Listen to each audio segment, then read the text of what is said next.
Entonces, como les dije, ustedes ya están familiarizados con el resorte, con la fuerza que realiza un resorte. Entonces, lo que vamos a ver ahora va a ser la ecuación de movimiento para una partícula atada o ligada a un resorte.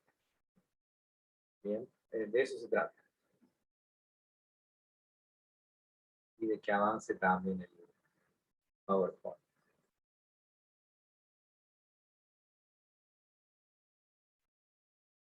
Entonces, movimiento de un objeto atado a un resorte, sujeto a un resorte, ustedes ya conocen cómo es la fuerza que realiza un resorte cuando tiene un cuerpo ligado.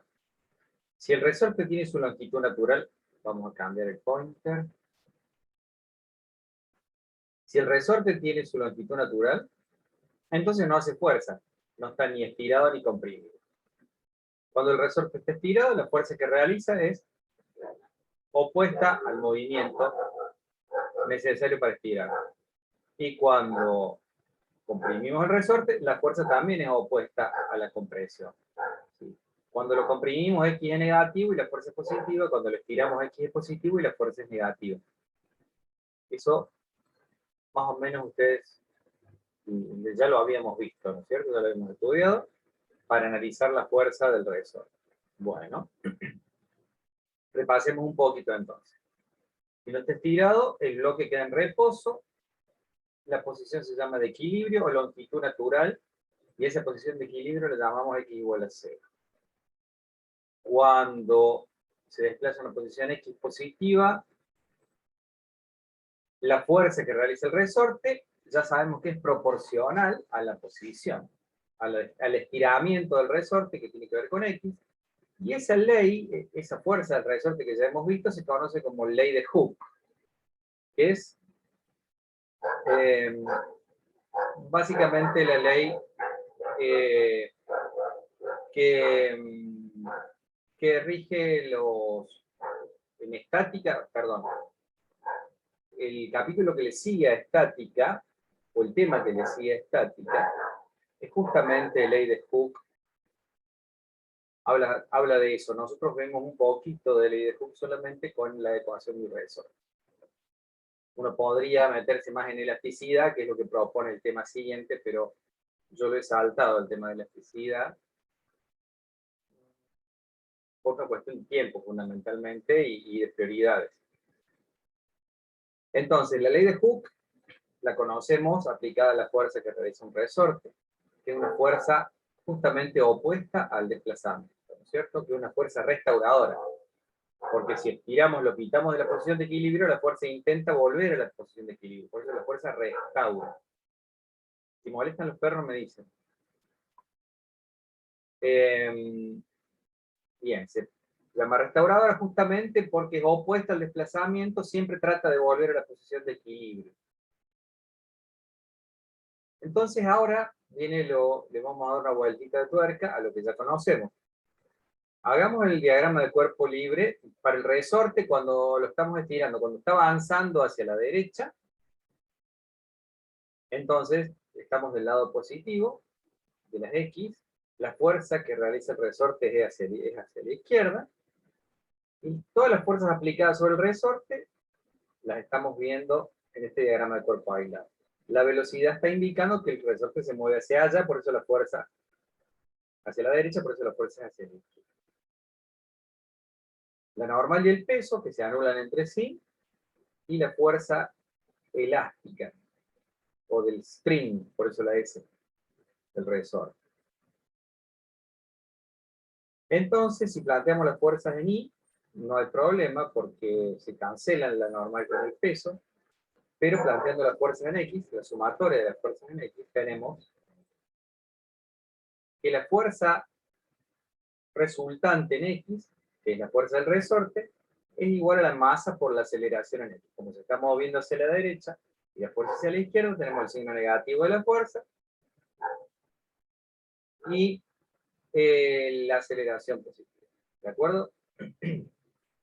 Esta es la segunda ley de Newton, aplicada al resorte, cuando sobre el resorte se aplican esas fuerzas que están en el diagrama. Bueno, entonces, en vez de expresar la aceleración de esta forma, sabemos que la aceleración es la derivada segunda de la posición respecto del tiempo dos veces. La aceleración, la velocidad es la derivada primera, la aceleración es la derivada segunda. Eso a esta altura del partido ya lo conoce. Reacomodamos esta ecuación. La ponemos así. Pasamos sumando k por x. Y nos queda derivada segunda, masa, más k por x igual a 0. Ahora pasamos dividiendo la masa. Dividimos la masa por la ecuación, digamos. Dividimos la ecuación por la masa. Al revés. Y me queda k sobre m por x igual a 0. Y de este lado la derivada segunda respecto del tiempo. ¿Para qué hacemos esto? De esta manera, esta expresión de la segunda ley de Newton, con la aceleración como la derivada segunda, nos pone de manifiesto que x es la posición de la partícula atada al resorte con respecto al tiempo, eso es x. Esto es la posición de la partícula atada al resorte con respecto al tiempo. No la conocemos. Sabemos que va y viene, pero esa función, sabemos que varía con el tiempo y que oscila, porque va y vuelve y se vuelve a repetir el movimiento. Pero esa función respecto al tiempo no la conocemos. Entonces, esta ecuación es una ecuación cuya solución es la función posición de la partícula tal resorte con respecto al tiempo. Este tipo de ecuaciones creo que ustedes todavía no han visto. Las ecuaciones donde la incógnita es una función. Siempre vieron ecuaciones donde las incógnitas son escalares, son numeritos. Son numeritos. En este caso, la incógnita es una función. Y además, en la ecuación, está involucrada la derivada de segundo orden de la función que queremos averiguar. O sea que es algo más complejo de una ecuación normal. Las ecuaciones donde la incógnita son funciones se llaman ecuaciones diferenciales. El orden de las derivadas involucradas, el mayor orden de la derivada involucrada en la ecuación le da el grado a la ecuación diferencial. Perdón, el orden a la ecuación diferencial. Esta ecuación diferencial es de segundo orden. Bien.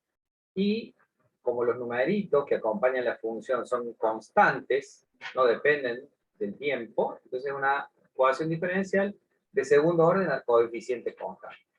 Ya la van a aprender a resolver, no se preocupen. Lo que vamos a hacer ahora es tratar de ver cuál puede ser la solución de esa ecuación. Entonces la incógnita es la función x de t que no conoce y que queremos conocer. ¿Me entiende? Bien, entonces, vamos a tratar de conocer la función posición de la partícula atada al resorte con respecto al tiempo.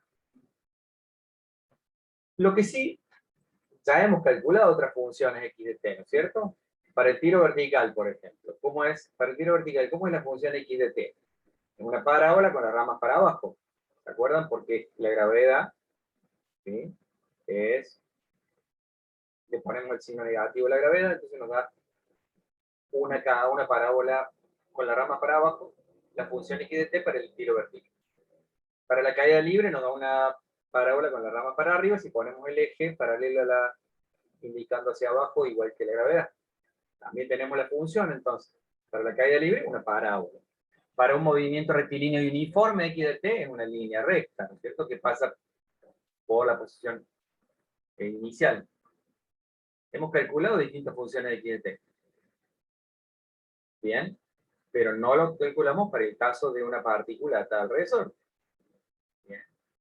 Y para este caso, como la partícula oscila, va y viene sin alterar la amplitud de su movimiento, el movimiento se llama oscilatorio armónico. Bueno, como les dije hace un ratito, la función x de t que queremos conocer es la solución de la ecuación diferencial que acabamos de poner en la filmina anterior. Bueno, para simplificar la cosa, definamos, en vez de k sobre m, le pongamos omega cuadrado a esa constante. Bien. Omega cuadrado va a ser la constante k sobre m. Entonces la ecuación nos queda de esta forma. Esta es la ecuación del oscilador. ¿Qué nos está diciendo esta ecuación? A ver, cambiémosla. Cambiémosle la vuelta. Pongamos omega cuadrado por x del otro lado. Volvamos casi a la expresión original. ¿Qué nos está diciendo esta ecuación? Que yo quiero una función x cuya derivada segunda sea igual, sea proporcional a la función sin derivar, ¿no es cierto? Y esta sea la constante de proporcionalidad. Menos omega cuadrado sea la constante de proporcionalidad. ¿Qué función conocemos cuya derivada sea casi igual a la función sin derivar? Cuya derivada segunda sea casi igual a la función sin derivar. A ver, tírenme alguna que conozcan. ¿Qué función? Al derivarla dos veces, da casi igual o igual que la función sin derivar.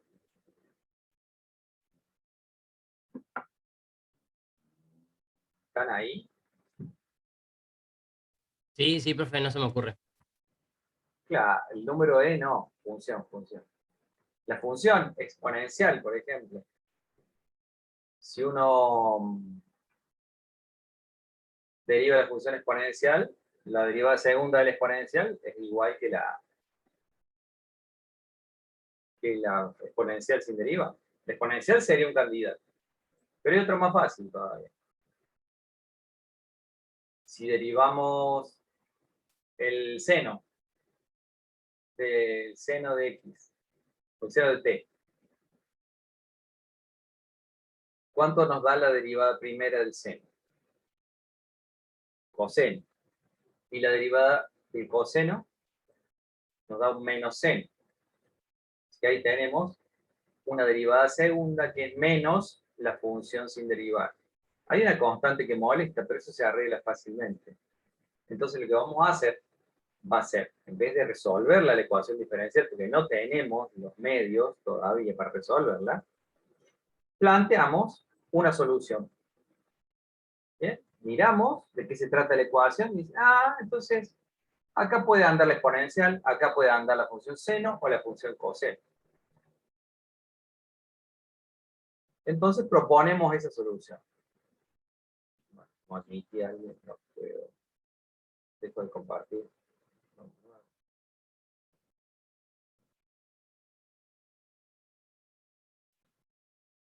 Bien. Como les digo, entonces, la derivada segunda tiene que ser igual o proporcional a la función sin deriva. La solución puede ser esta, un seno de algo por t, de omega por t, porque cuando uno deriva el seno, al derivar, la constante que acompaña a la variable sale afuera por la regla de la cadena, sale afuera del seno, ¿no es cierto? Seno de omega t. Lo derivo una vez y me queda omega por el coseno de omega t. Y le agregamos una función, un desfasaje se llama, un ángulo de fase. Entonces esta es una solución probable, posible. La otra solución posible sería a por coseno de omega t más pi. Tanto el seno como el coseno son soluciones posibles de esta ecuación diferencial. Nos quedamos con la función seno. Pasa lo mismo si eligiéramos una función coseno. Entonces, si reemplazan acá la función seno, van a ver que omega les da igual a k sobre m. Perdón, que omega, que al derivar se satisface la ecuación. Ya sabemos que omega cuadrado es igual a k sobre m.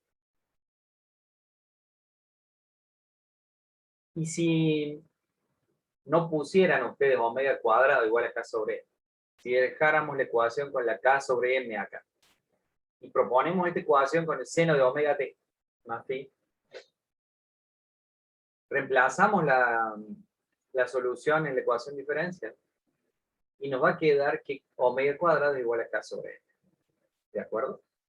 O sea, yo se lo definí antes, que omega es igual a k sobre m, Pero si no lo definimos antes y planteamos la solución así con una omega cualquiera y acá dejamos K sobre M, lo que resulta de reemplazar la ecuación diferencial, la solución. Profe, Sí, disculpe que lo interrumpa, por ahí ya lo explicó, pero estoy un poco perdido. ¿Qué vendría siendo omega, K y M?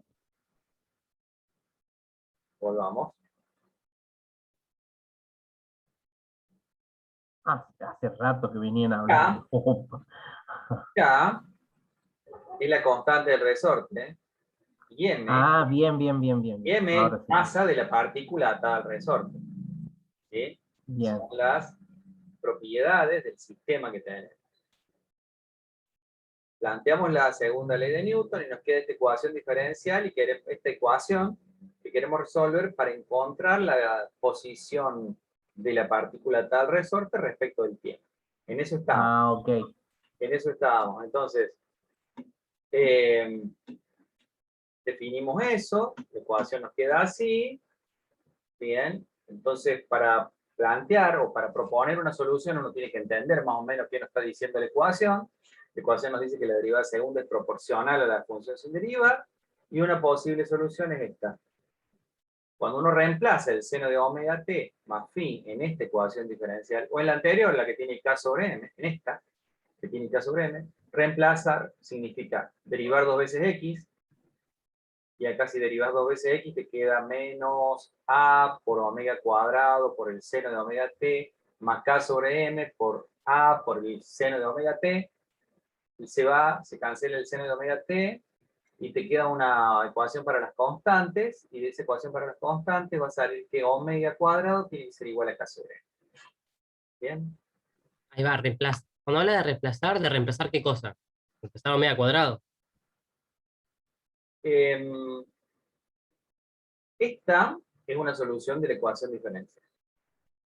Cuando uno pone x, pone a por seno de omega t dentro de la ecuación, reemplaza esto acá y esto acá, Ah, todo. tiene que derivar dos veces a por seno de omega t y después sumarle k sobre m multiplicado por a por el seno de omega t. Cuando uno deriva dos veces a por el seno de omega t, ¿qué va a quedar? Al derivar dos veces sale omega dos veces por la regla de la cadena, y porque uno deriva el coseno por segunda vez le queda un signo menos, y entonces de ese reemplazo sale que nuestra constante omega es igual a k sobre m. Omega cuadrado es igual a k sobre m. Se lo planteo antes, es lo mismo. Esa es la solución. Listo. Mágicamente, si lo entendieron, si entendieron el porqué de la proposición, del por qué uno propone esta solución, no importa si lo entendieron o no, esta es una solución, la encontramos de alguna manera, probando la encontramos y salió. Tengo una solución, listo, el movimiento oscilatorio armónico tiene esa solución. Ahora ya no es una parábola con la rama para abajo, no es el círculo del movimiento circular, perdón, no es una parábola con la rama para arriba, sino que es una función seno de omega t. Seno de omega t más una fase. Esa es la solución con respecto al tiempo. Y una función que también conocemos. Acá tenemos la función. Si uno ve el resorte, ahora uno lo mira el resorte vertical. Lo ponemos vertical, lo ponemos en el eje X. Este es el eje vertical, el eje X. Y este es el eje de los tiempos. Entonces, comprimimos el resorte. Supónganse que lo comprimimos al resorte y lo soltamos. En realidad este resorte tendría que estar al revés, para que las compresiones sean negativas y los estiramientos sean positivos. Bien, este resorte debería estar de este lado. Si comprimo, si estiro el resorte, el estiramiento es positivo y ya empieza el movimiento. Bien. Y el movimiento es una función seno. Esto es lo que nos está diciendo la función x de t.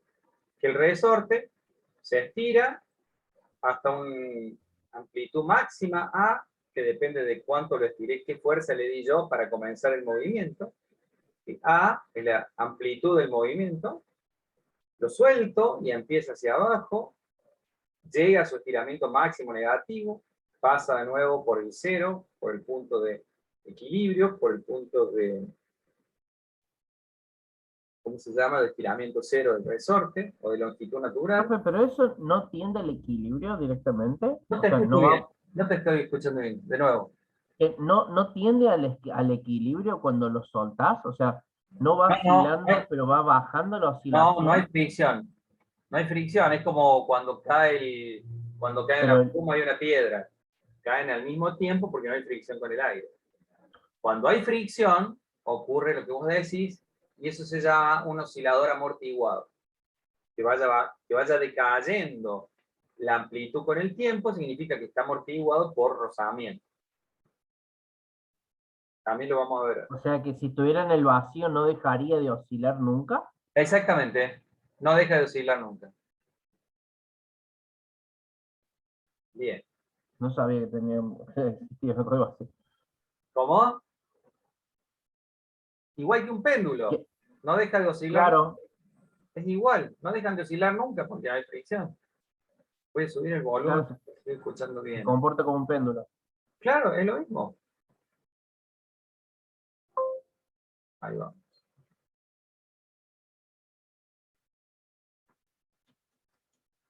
Bueno, repetimos todo. Y entonces, al tiempo que tarda el resorte en volver al mismo punto, yo lo largué del cero. Empezó en cero el movimiento. Cuando volvió al mismo punto, como cambié el pointer de nuevo. A ese tiempo que tarda en volver al mismo punto se le llama período. Y el período es 1 sobre la frecuencia. Y la frecuencia es omega sobre 2pi. Omega es la frecuencia angular, esta, que acabamos de definir como raíz de k sobre m. Entonces lo que se tarda en ir y venir el resorte depende de la constante del resorte y de la masa atada al resorte, lo cual se nos suena bastante lógico, ¿cierto? Mientras más duro el resorte, más cortito el movimiento. Mientras más blando el resorte, vamos a tener mayor periodo. La frecuencia, que es omega sobre 2pi, lo puedo expresar en función de k sobre m, como está esa formulita, y el periodo es esto. Periodo, que es el tiempo que tarda en ir y volver hasta el mismo punto, el resorte, se calcula como 2pi por la raíz de m sobre k. ¿De acuerdo? Entonces tenemos, es muy similar al movimiento circular. Tenemos periodo, tenemos frecuencia, como en el movimiento circular. Nada más que omega, hay que acordarse, nuestra frecuencia angular depende de las propiedades del sistema. Seguimos. Entonces, esta es nuestra solución. Si esa es nuestra solución, si esa es la posición con respecto al tiempo, ¿cuál es la velocidad con respecto al tiempo? ¿Cómo se obtiene la velocidad con respecto al tiempo? Tenemos que derivar, ¿no es cierto? La derivada del seno de omega t más phi. Si le molesta esta phi, sáquenla, pónganle omega t nomás. Es un ángulo constante que se suma al argumento. Se llama fase y nos corre un poquito el seno. Para este caso, para esta función, phi, este phi es igual a 0, porque el seno arranca del 0. No está corrida. ¿Bien? Si yo le pongo el eje X, yo le pongo el eje X arrancando acá, la función tiene fase 0, no está desfasada. Pero si arrancara acá, si tengo el eje X un poquito corrido, este ángulo de fase no es 0, es distinto. Pero es una cuestión de generalidad agregarle esa phi al argumento. Entonces, la velocidad se obtiene derivando la posición. Derivemos el seno, que nos da el coseno. Por regla de la cadena, como es derivada respecto a t, la derivada de omega t es omega, y nos queda la velocidad como omega por a por el coseno de omega. La aceleración, ¿cómo se obtiene? Derivando la velocidad, o derivando 2 veces la posición. Derivamos la velocidad, como la derivada del coseno, un menos seno, y además sale otro omega fuera del coseno, nos queda menos omega cuadrado por a, por seno de omega. Entonces, si vemos los grafiquitos de las funciones, acá tenemos los grafiquitos. Para este grafiquito, acá phi, el ángulo de fase, ya no es 0 como recién. Fíjense, la función seno arranca de algún valor, dado por el desfasaje phi, que no importa. Se corrió la función seno. No importa, la derivada es la velocidad, y la derivada de la velocidad es la aceleración. Listo. Pero ¿qué hay que entender de esto? Que cuando la posición del resorte, cuando la posición de la partícula está al resorte es máxima, la amplitud es máxima, ¿qué quiere decir? Que se detiene la velocidad, ¿no es cierto? Cuando estamos en el máximo estiramiento del resorte, la velocidad vale 0. Fíjense, la velocidad vale 0. ¿Sí? Y la fuerza del resorte es opuesta a la posición. Es negativa, la aceleración va como la fuerza del resorte, ¿no? Es negativa y máxima, porque estamos en el máximo estiramiento, pero negativa porque es opuesta a la posición. Entonces uno mirando la función posición, velocidad y aceleración, entiende cómo se va a comportar. Entonces, para la posición de máximo estiramiento, amplitud máxima, la velocidad es 0. Y la fuerza es máxima, pero negativa.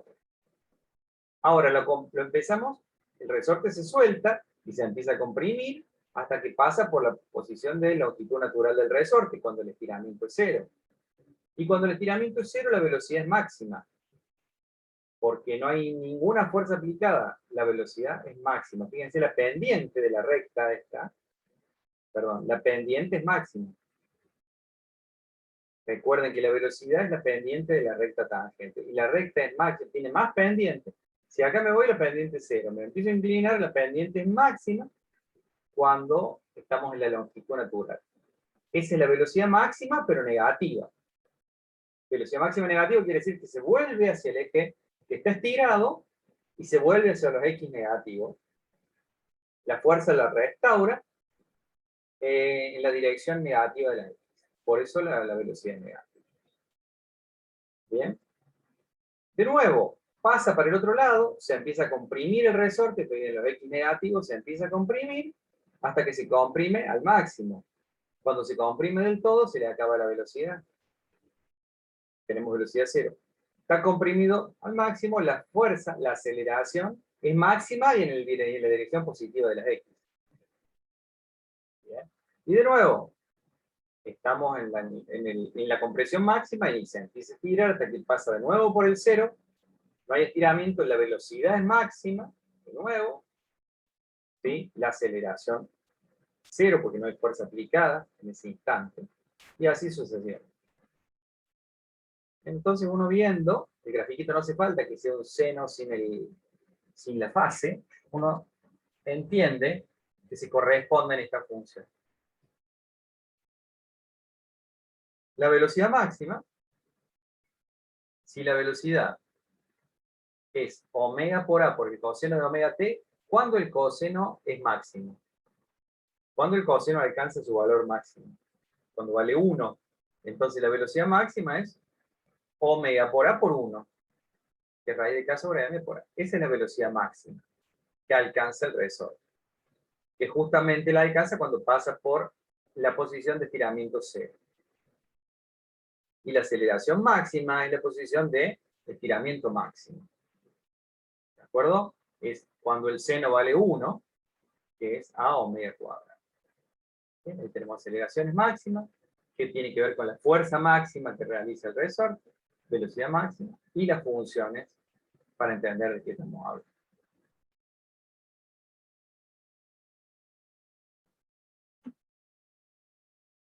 Bien, entonces ahora, eso es todo lo que tenemos que conocer del movimiento oscilatorio, no hay nada más. Solamente las aplicaciones. Para el péndulo pasa algo muy similar. Observemos el péndulo como ustedes lo conocen. ¿Sí? La tensión, el peso, la tensión, el peso, la componente del peso normal a lo largo de la cuerda que sostiene el péndulo, la componente del peso tangencial, como siempre lo hemos visto. Y entonces uno podría plantear las fuerzas, la sumatoria de las fuerzas. Ya tenemos el diagrama de cuerpo libre. Si le quitamos la cuartita, tenemos el diagrama de cuerpo libre. Entonces aplicamos de nuevo la segunda ley de Newton. ¿Y cómo nos queda? como el eje que tenemos, en el eje que tenemos que pensar en el eje tangencial, el eje normal ya lo hemos resuelto varias veces, al eje tangencial también. ¿Cómo es la sumatoria de las fuerzas a lo largo del eje tangencial? Por eso está esta T. El péndulo se está moviendo hacia arriba. Cuando el péndulo se mueve hacia arriba, la aceleración tangencial es positiva. Y la fuerza, la única fuerza que está actuando, es la componente tangencial del peso, que es m por g por el seno de t. ¿De acuerdo?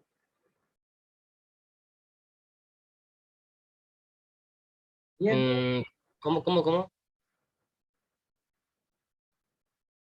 ¿Qué fuerzas ¿Lo puedo tenemos repetir? en el eje tangencial? En el eje tangencial, que es el eje justamente tangente al círculo que describe el péndulo. Esta porción de círculo que describe el péndulo.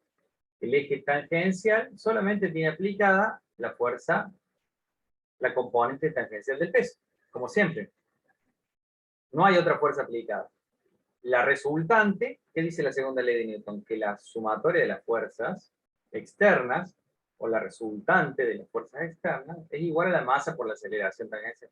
El cuerpo se está moviendo hacia la derecha, la fuerza de gravedad tangencial es hacia la izquierda, le ponemos el signo menos, le ponemos el signo A, y tenemos la ecuación, la segunda ley de Newton, que lo hemos hecho varias veces cuando resolvimos ejercicios en clase. Y en el práctico también lo tienen que haber hecho. Bueno, entonces ahora la aceleración tangencial. Ya sabemos que la aceleración es la derivada segunda de la posición respecto del tiempo. Pero ¿cuál es la posición que va describiendo este péndulo? Va describiendo los arcos de círculos que llamamos por la letra S. En vez de ser X, el movimiento, en un movimiento rectilíneo le poníamos X, ¿sí? En un movimiento circular le vamos a poner al arco de círculo, le ponemos S. Entonces la aceleración tangencial es la derivada segunda de S respecto al tiempo. Es lo mismo que si pusiéramos X, ¿no? Pero estamos hablando de un arco de círculo, por eso le cambiamos la letra.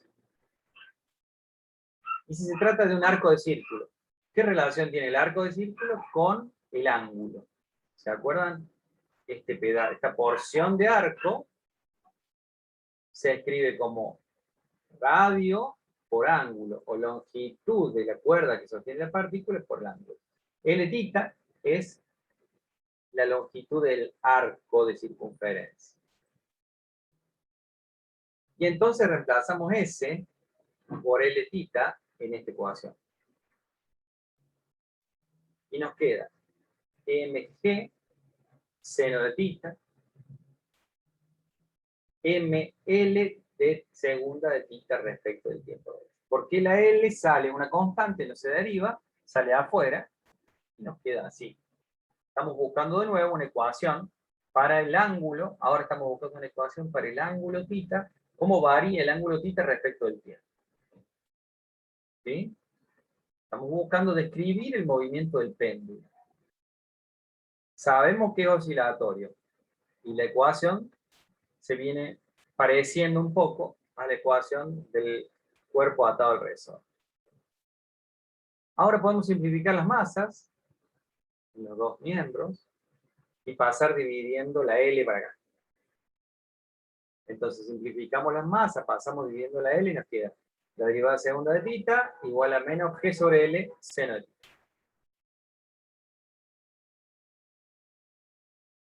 En lo que no se parecen esta ecuación con la ecuación del resorte, es que en el resorte acá había una θ, una X, no un seno de X.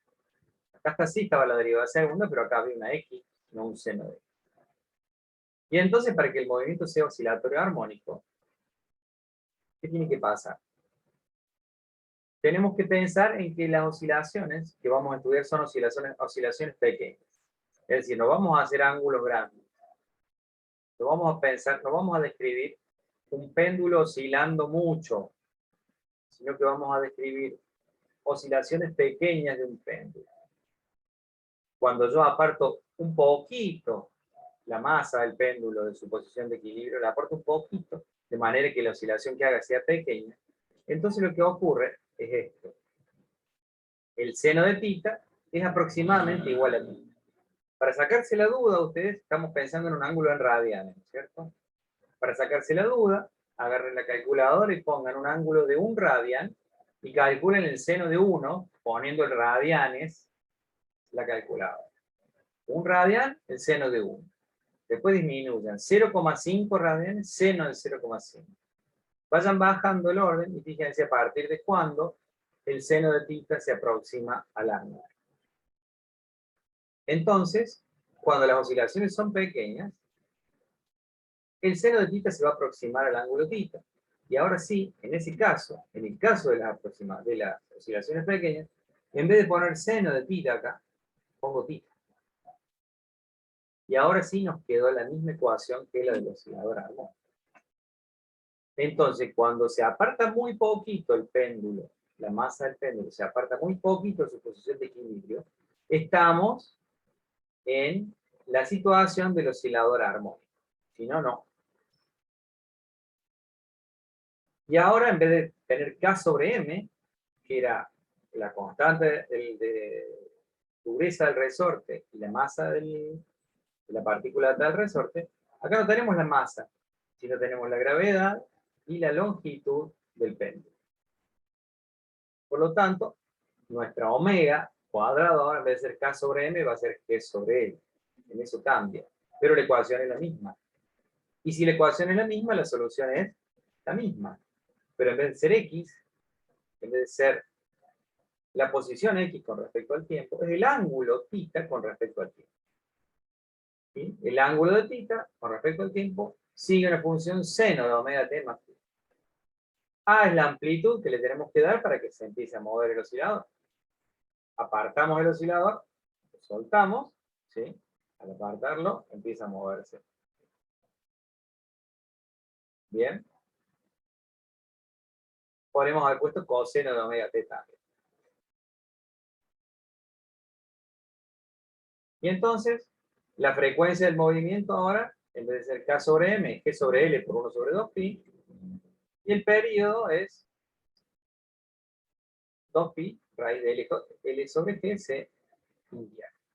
O sea que tenemos un movimiento oscilatorio armónico en el caso del péndulo, cuando las oscilaciones son pequeñas. Cuando el apartamiento de la posición de equilibrio es chica. ¿Estamos? Bien. Si estamos de acuerdo, ya hemos reducido el movimiento del péndulo al movimiento del oscilador armónico, con la misma solución. Profe, y esa ecuación es igual a la que llegamos antes, entonces. Exactamente igual, nada más que en vez de ser θ, en la otra teníamos X. Nada más. Ahí Claro, está. acá describimos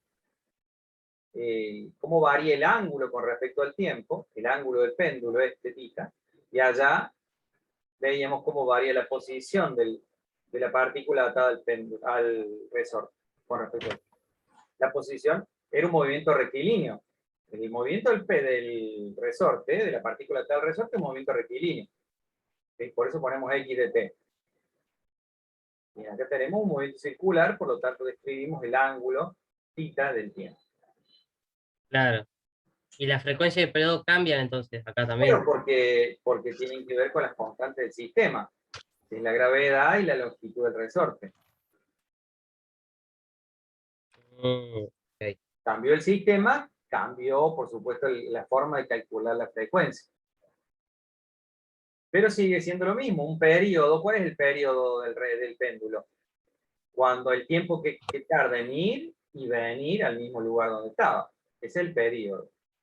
Y eso uno lo puede calcular como 2pi por raíz de L sobre G. ¿Bien?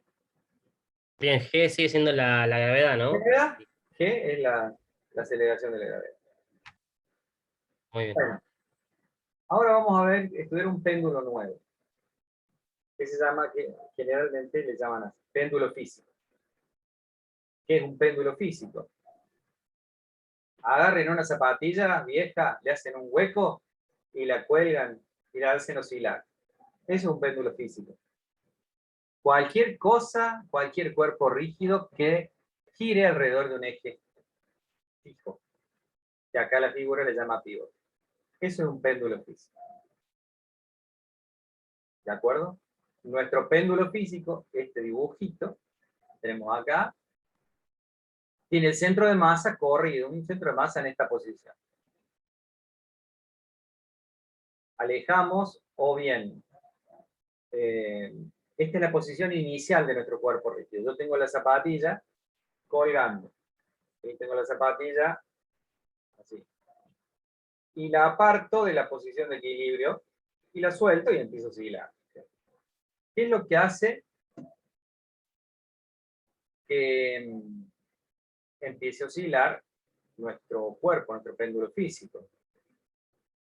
El torque que le hace el peso alrededor del eje de rotación. Es la causa de la rotación de nuestro péndulo físico. Entonces, en vez de plantear las ecuaciones, también podremos, por supuesto, plantear, si tuviéramos que resolver alguna otra cosa, tendremos que plantear la sumatoria de las fuerzas en X y en Y, pero solamente vamos a plantear la ecuación del torque. ¿Sí? ¿Cómo era la ecuación del torque? Y la suma de los torques aplicados, la suma de los torques externos es igual al momento de inercia por alfa, que era la aceleración angular, ¿se acuerdan? ¿Cómo calculamos el torque? Fuerza aplicada por brazo de palanca. Brazo de palanca era la distancia perpendicular, ¿sí? La distancia perpendicular desde el eje de rotación a la recta de acción de la fuerza. D seno de tita es el brazo de palanca. O ustedes prolonguen la recta de acción de la fuerza y póngalo acá. El brazo de palanca es D seno de tita. Entonces, el torque de esta fuerza, el torque hace que la zapatilla, que el péndulo físico, quiera rotar en sentido horario, por eso le ponemos el signo negativo. Mg de seno de tita igual a momento de inercia respecto de O mayúscula, que es el centro por donde, alrededor del cual está girando, O es el punto por donde pasa el eje de rotación, y alfa es la aceleración angular. Repaso, lo que está bueno de este capítulo es que estamos repasando las ecuaciones de la dinámica. Bien, entonces, el momento de inercia no es respecto del centro de masa.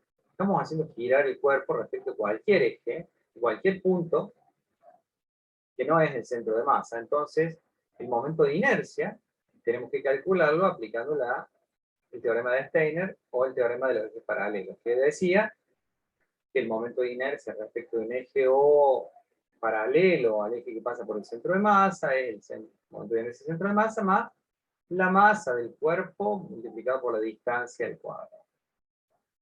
O sea que este es nuestro momento de inercia. Además que tenemos que saber que la aceleración angular es la derivada segunda del ángulo θ, del ángulo barrido por el péndulo respecto del tiempo de vez. ¿Sí? Y sabiendo estas dos cosas, escribimos de nuevo la ecuación. Mg de seno de θ, en vez de I0, le pongo el I centro de masa más m de cuadrado, y en vez de ponerle alfa, le pongo derivada segunda de θ respecto del tiempo. No cambia nada. Ahora, esta constante la pasemos dividiendo para allá, hagamos lo mismo que hicimos hace un ratito, y pensando en oscilaciones pequeñas también, el seno de θ se aproxima a θ, hice desaparecer el seno de θ de acá, le puse θ nada más, ya no está más el seno. Bien, ahora paso dividiendo esta constante, ese paréntesis, y me queda la misma ecuación que para el caso del oscilador armónico, con omega cuadrado igual a eso, ¿no? Al modo que este. Masa por gravedad por distancia sobre centro de masa más masa de distancia cuadrada. O sea que la ecuación quedó igual que la anterior, con este omega, con esta salvedad.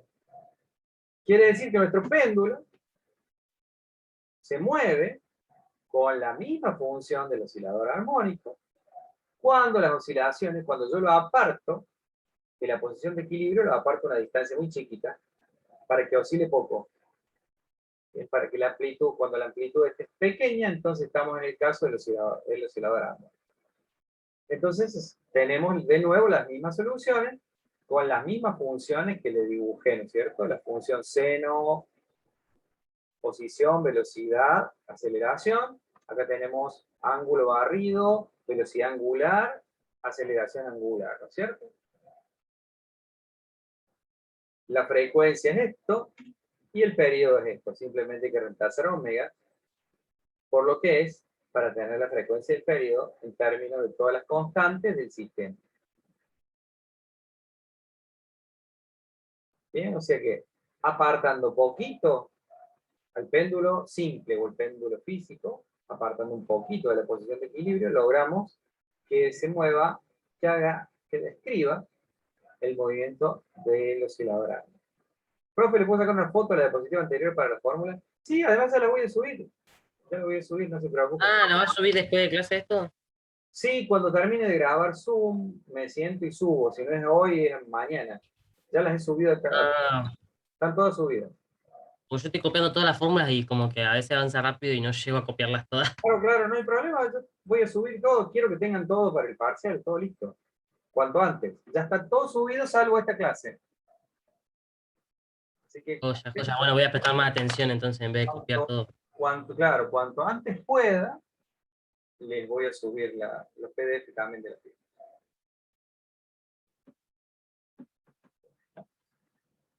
¿Por qué? Vamos a compartir de nuevo.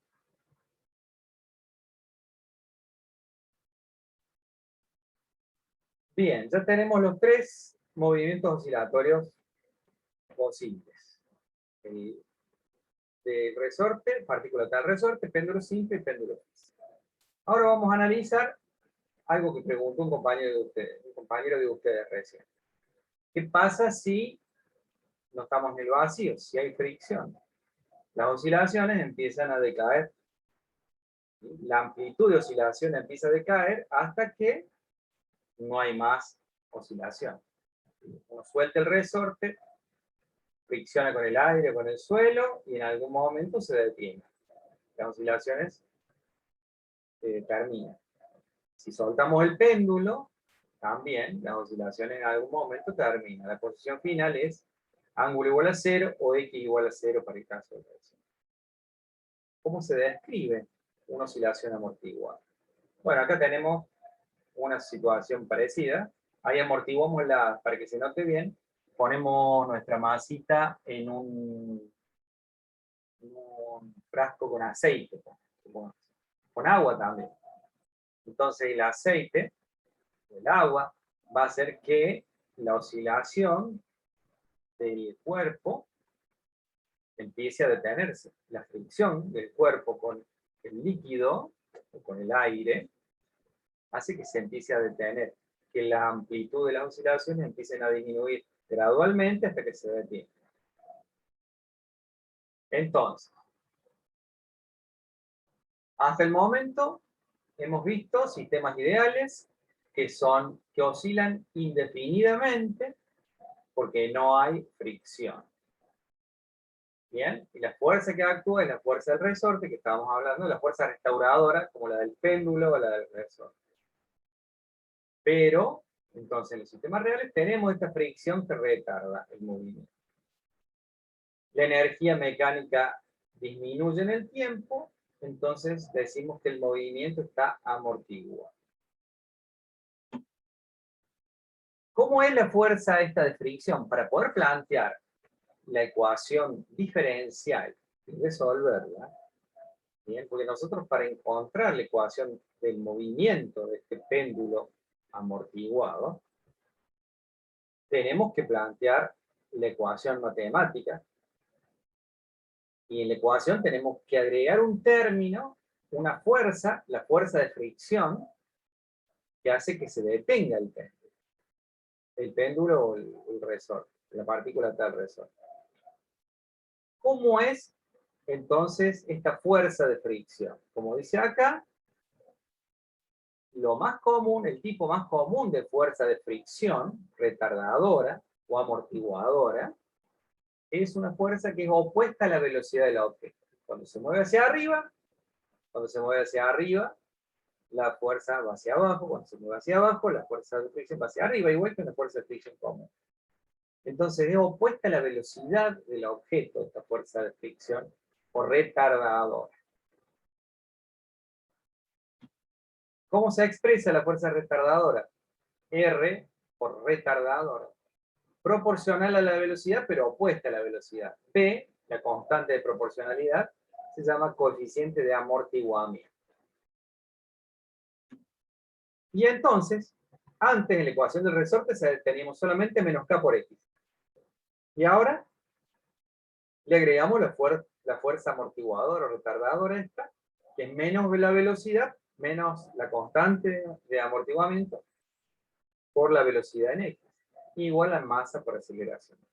Así nos queda la segunda ley de Newton, que si la expresamos en términos de la derivada, la velocidad es la derivada primera respecto de X y la aceleración la derivada cero. O sea que nos queda parecida la ecuación, nada más que ahora tenemos un término de primer orden. Tenemos la derivada primera. Se divide esta ecuación por m, no lo hice yo ahora, pero no sabemos, esta sí que no la sabemos resolver, y plantear una solución para esto es bastante menos esperable o imaginable, menos imaginable que en el caso anterior. Por lo tanto, la ecuación, la solución, se la tiro de prepo nomás, como hace el Serway también, y los libros a esta altura del partido, donde uno no tiene las herramientas todavía para resolver la ecuación. Entonces, esta es la solución. Puede ser un seno o un coseno. Acá arrancamos con el coseno de omega t. Pero el coseno de omega t o el seno que teníamos antes, se le agrega un factor exponencial. E a la menos b sobre 2m. Me está faltando la x. E a la menos b sobre 2m. Bien. Tendría que tener una x. Acá está faltando la x también. La t, perdón. Menos bt. Esta t, ¿sí? El tiempo no lo puse ahí. Me lo comí cuando puse el exponente. Ahora lo corregí. Entonces, ¿qué tipo de función es esta con el tiempo ahí? Con el tiempo en la exponencial y además el coseno o el seno multiplica. Fijémonos en el grafiquito. Bien. Estiramos el resorte. Comienza de una amplitud A, empieza su oscilación, pero la oscilación va decayendo. ¿Y cómo decae? Decae de acuerdo a la envolvente del decaimiento, que es la exponencial. A por E a la menos B sobre 2M por T, que nos saca la T. ¿Ok? Entonces, esto es una oscilación amortiguada. Cuando ustedes se amacan, se sueltan, la amplitud empieza a decaer hasta que terminan en la posición de equilibrio. Cuando sueltan un resorte, cuando sueltan un péndulo, pasa exactamente lo mismo, pero esta es la función que lo describe. Y ahora, la frecuencia de nuestro movimiento no es más raíz de K sobre M solo, sino que tenemos que agregarle el término este que incluye el coeficiente de amortiguamiento B. Lamentablemente, no podemos resolver la ecuación diferencial, pero sí podemos entender que al agregar este coeficiente de fricción, este término de fricción, cambia completamente la ecuación diferencial y su solución también. Y en esa solución hay que incluir este término del envolvente, que es la forma en que se amortiguan las oscilaciones. ¿Sí? No hay mucho más que decir sobre estas oscilaciones amortiguadas. Lo que vamos a agregarle a las oscilaciones amortiguadas va a ser algo que no detenga el movimiento por más que existe el amortiguamiento. Entonces, si yo me estoy amacando y me voy y mis oscilaciones van decayendo, entonces necesito que alguien me esté empujando para que las oscilaciones se recuperen. Entonces, cuando hay amortiguación, uno le puede agregar un factor, una fuerza externa que impida el decaimiento. Eso se llaman oscilaciones forzadas. Es un amortiguamiento más una fuerza externa para que no decaiga. A eso se llama oscilación forzada. Perdón. Ahora, a raíz de K sobre M, le vamos a llamar la frecuencia natural del resorte solo, sin problemas de fricción. Le agregamos el omega 0, ¿no es cierto? A raíz de K sobre M le vamos a llamar omega 0. Entonces acá podríamos poner en esta ecuación omega 0 menos, perdón, omega 0 cuadrado menos B sobre 2M cuadrado. Pero recuerden, eso se le va a llamar frecuencia natural. Ahora sí, agregamos lo de las oscilaciones forzadas. Y con esto terminamos. Como les dije entonces, la energía mecánica del oscilador disminuye con el tiempo. Es posible compensar esta disminución con una fuerza externa que le haga trabajo, que le meta trabajo al sistema. ¿Bien? Entonces uno podría mantener la amplitud del movimiento constante si le mete una fuerza que es periódica, ¿de acuerdo? De manera que la amplitud no decaiga. Lo que dice acá es, si la entrada de energía por cada ciclo de movimiento iguala exactamente la disminución de energía mecánica, entonces en ese caso vamos a mantener la amplitud. Bien. Queremos que la hamaca siempre llegue al mismo lugar, entonces le tenemos que dar en cada vuelta, le tenemos que dar un empujoncito igual para que llegue siempre a la misma altura. Entonces el empujoncito es la fuerza externa que yo le tengo que meter para que eso se transforme en una oscilación forzada. Profe, Sí, ese empuje, sí. además de agregar a la fuerza externa para que vuelva a entrar en la oscilación, la frecuencia también se afecta, ¿no? ¿Y cómo es que se afecta? Claro, uno tiene que aplicar la fuerza con la misma frecuencia con el que tiene el movimiento para que se mantenga la amplitud original. Ahora, si uno a la frecuencia en la que mete el empuje es distinta a la frecuencia del movimiento, ahí sí se arma lío en el movimiento. Si viene la hamaca y yo la empujo antes de que termine su movimiento, ¿bien? Entonces, Claro. la frecuencia en la que yo pongo la fuerza es distinta a la frecuencia original o natural del resorte o del péndulo. Claro, en ese caso el sistema, no sé, se vuelve inestable o En cómo. este caso la amplitud varía, ahora lo vemos. Ahora lo vemos porque ahí lo decimos. Entonces le metamos una fuerza que tenga un periodo omega, que tenga una frecuencia angular omega que no sabemos cuál es. Omega 0 es la frecuencia del oscilador natural. Omega esta es la frecuencia con la que metemos la fuerza externa. La fuerza es frecuencia angular de la fuerza impulsora. Nada más. Veamos que sale metiéndole una frecuencia angular arbitraria, digamos. Entonces, le vamos a agregar esa fuerza externa. Tenemos la fricción del rozamiento, la fuerza restauradora del resorte o del péndulo y además la fuerza externa. Se suman esas tres a la ecuación de Newton, la segunda ley de Newton. La de fricción, la restauradora original y esta fuerza externa. O sea que ahora nos queda la ecuación diferencial, reacomodándola como la misma que teníamos hace un ratito para el oscilador amortiguado, pero en vez de ser homogénea, igualada a 0, es una ecuación diferencial inhomogénea, igualada a una función que varía en el tiempo. Este es un poquito más difícil de resolver. Bueno, aunque hay una formulita que la resuelve directamente. Y entonces, al tener esto, ¿qué solución obtenemos? Bueno, fíjense, la solución es la misma que teníamos al principio. Le estoy metiendo fuerza de afuera, entonces sigue siendo un oscilador armónico. Pero guarda, esta omega no es la frecuencia angular natural del resorte o del péndulo. ¿Esta omega cuál es? Parece que no hubiera pasado nada, pero, ¿cuál es el problema? La amplitud varía. La amplitud del movimiento varía feamente. Varía como, esta omega yo no la conozco, es la omega con la que introduzco la fuerza externa. Y entonces nuestra amplitud es la que cambia mucho si la omega esta difiere o no de la frecuencia angular natural del resorte.